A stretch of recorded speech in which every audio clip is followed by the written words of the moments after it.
Continuamos con más información y seguimos escuchando los balances de lo que fue la sesión del día de ayer, sesión ordinaria en el Consejo Deliberante. Vamos a hablar con el presidente de la bancada de Juntos por el Cambio, el otro Pablo Lanic, en este caso, para hablar del resumen de la sesión. Pablo, buen día, muchísimas gracias por atendernos. Hola Andrea, buen día para todos ustedes y para los oyentes y feliz día. Bueno, ¿No? gracias igualmente. Me lo recordó Tito hoy temprano, la verdad no sabía, 100 años de la radio, bueno.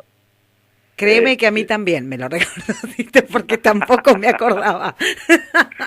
Pero bueno, feliz día también, que ha sido parte de estos 100 años. En realidad no es nada personal, sino que es el medio el que cumple, ¿no? Totalmente. Sí, lo que compartimos seguramente, más allá de que uno ya no está activo, es la pasión por ese medio que es la radio, ¿no? Fabuloso. Totalmente. Pablo, bueno, ahora otra función, no sé si una pasión, pero sí otra función, y es la de concejal. Ayer sesión en el Consejo Deliberante, habían presentado varias iniciativas. Contanos qué fue lo que dejó esta sesión. Bueno, en algún sentido el sabor amargo al que ya nos hemos acostumbrado, ¿no? Creo que uno solo de los proyectos resultó aprobado, que era justamente la adhesión a un proyecto que se ha presentado a través del bloque de Juntos por el Cambio en la Cámara de Diputados de Nación, solicitando a las autoridades nacionales de salud que elaboren un único protocolo para todo el país que permita a los familiares y allegados de aquellos enfermos en condición terminal que puedan trasladarse sin este lío que se ha armado. Y bueno, en los últimos días hemos conocido historias dramáticas, sí, pero las hay también en Pehuajó, más allá de que por ahí no hayan trascendido.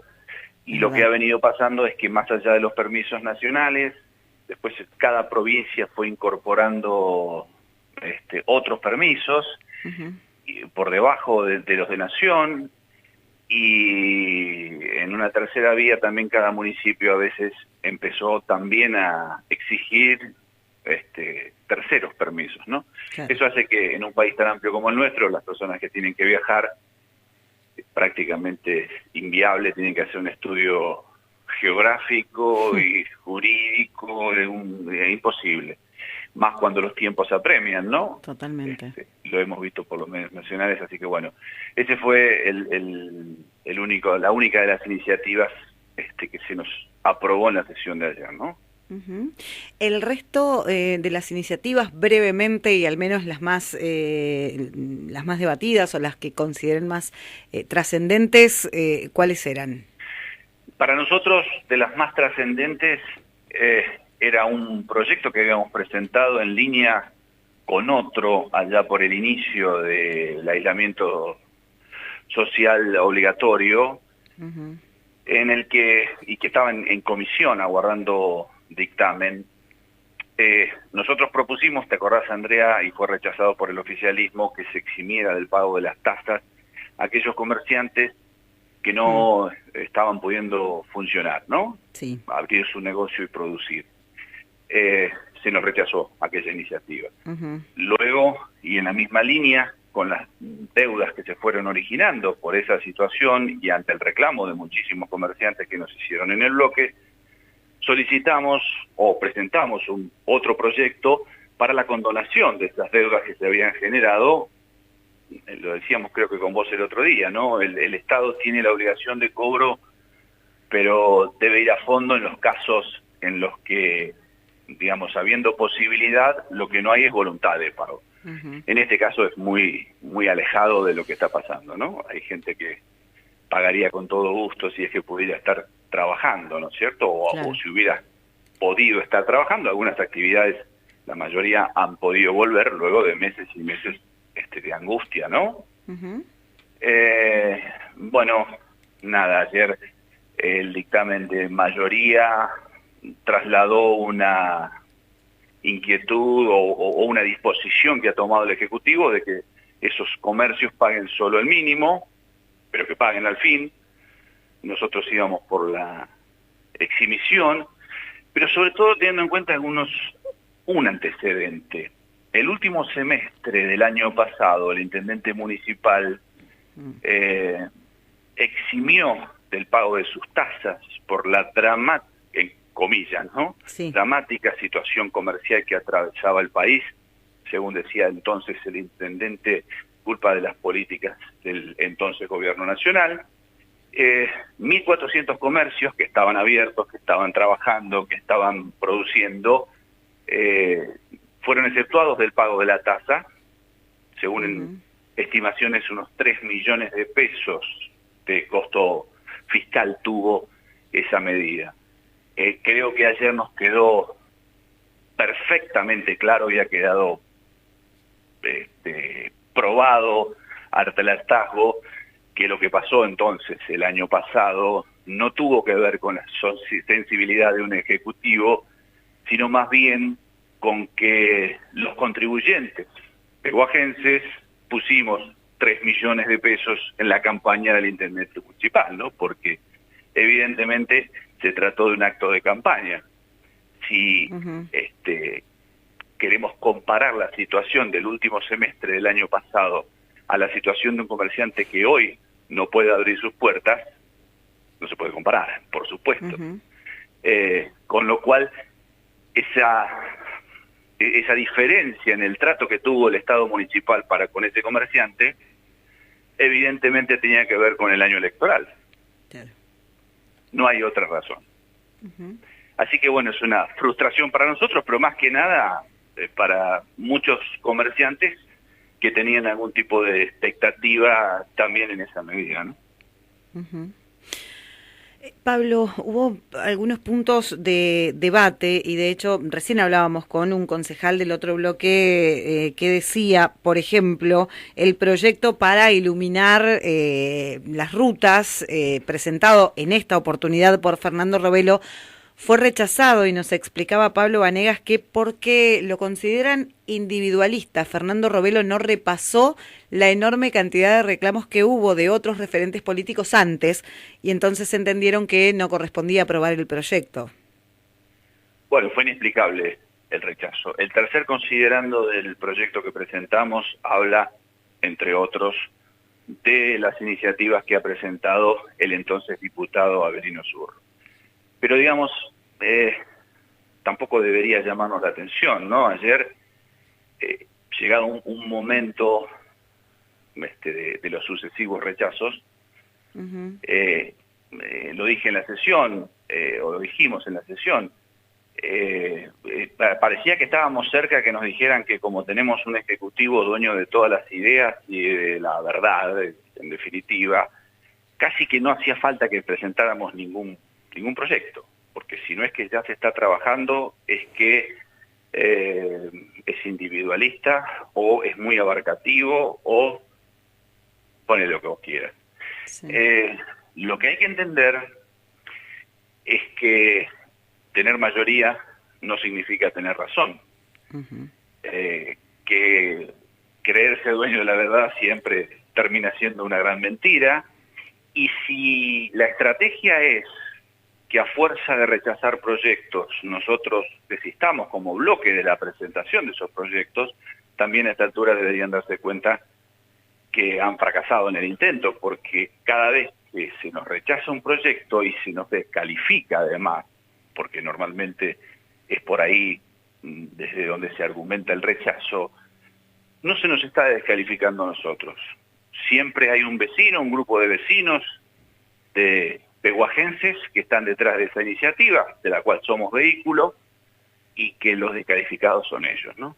Nosotros, por supuesto, y más allá de las frustraciones, seguiremos adelante presentando cada una de las iniciativas. Pablo, bueno, ayer otro de los puntos que también es importante y recién explicaban, en algún momento parecía que iba a salir por unanimidad, pero definitivamente salió solo con el voto del oficialismo, tiene que ver con la multa para quienes no utilicen el barbijo o tapa nariz boca, como se lo denomina. ¿Qué fue lo que llevó al bloque, según nos decían, que en principio pensaba aprobar y luego rechazó esta propuesta? Nosotros hablamos mucho del tema, en definitiva fueron algunas modificaciones que habíamos propuesto en el transcurso de ese debate. Primero que hay que dejar en claro es que la vigencia de la obligatoriedad del tapabocas tiene muchos meses en la provincia de Buenos Aires, porque es una disposición de provincia de Buenos Aires. Esta ordenanza lo único que hacía es ponerle multas a aquel que no cumpla con esa legislación, o ese DNU, mejor dicho, de carácter provincial, y multas importantes.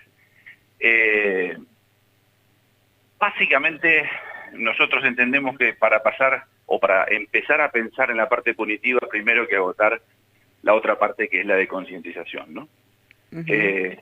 Nos pareció paradójico que a los vecinos que miramos, me incluyo, por los medios de comunicación y demás, del presidente para abajo, cómo hacen apariciones en actos públicos, comparten asados, etcétera, sin respetar el uso del barbijo, las propias autoridades, y hablo del presidente para abajo, ¿no? A ese mismo vecino que mira eso, de parte de sus autoridades, que somos quienes ocupamos cargos, quienes deberíamos predicar con el ejemplo, y que lo hacen sin consecuencia alguna, a ese vecino le estamos diciendo, a partir de hoy, nosotros no, pero ustedes sí, van a ser pasibles de una multa, ¿no?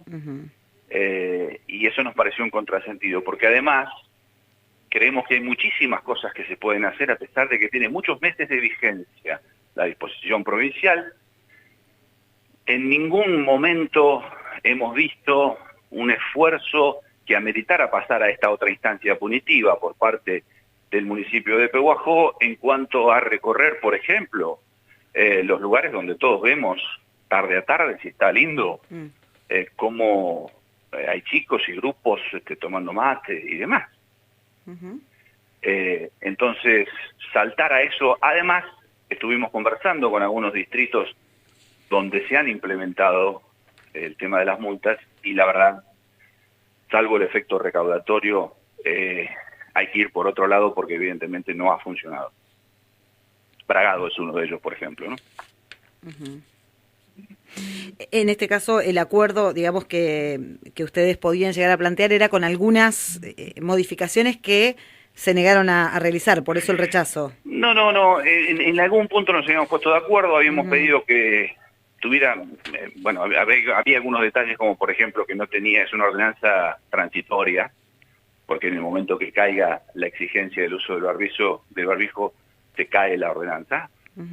Es solo un detalle de forma, pero después nosotros pretendíamos que fuera al área de salud.